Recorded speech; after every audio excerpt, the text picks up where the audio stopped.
Millions of Irish expats, including tens of thousands who call Australia home, could soon be given a vote in the nation's presidential elections. A long-awaited referendum scheduled for October will determine whether the electorate will dramatically increase to include Irish citizens living in Northern Ireland and beyond. Canberra might be 17,000 kilometres from County Waterford. But tonight, Billy O'Fowlu is right at home.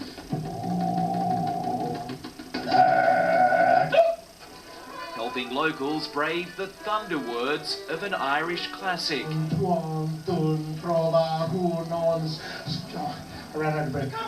The archaeologist has called Australia home for the last 7 years. It's just a complete, smack to the head of culture when you come here. I could have never gone to a place like Weipa and worked with traditional owners there back in Ireland. Cape York is almost the size of Ireland. Uncovering far more than artefacts in his travels. I was only 3 months here, and then someone suggested a blind date, and then I met my fiancée. I had no idea I'd find the love of my life here, but I did. They call that the luck of the Irish, though, don't they? I'm quite lucky so far, yeah.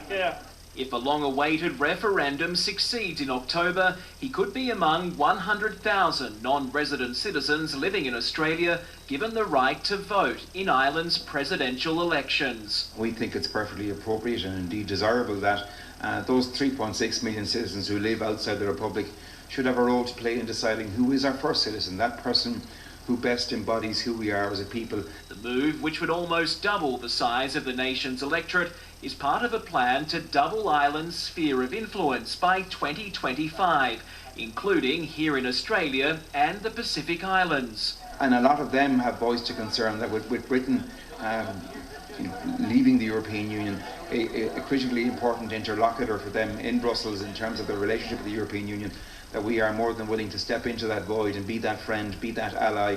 Committing $20 million over the next 6 years to help Pacific Island nations cope with climate change. So we see that as a responsibility as global citizens and as an island state on the edge of Europe, which is also seeing the impact of climate change, albeit not to the extent of what's happening in this part of the world. I have no idea how absolutely ingrained you can become here as well while still maintaining all your cultural links back home.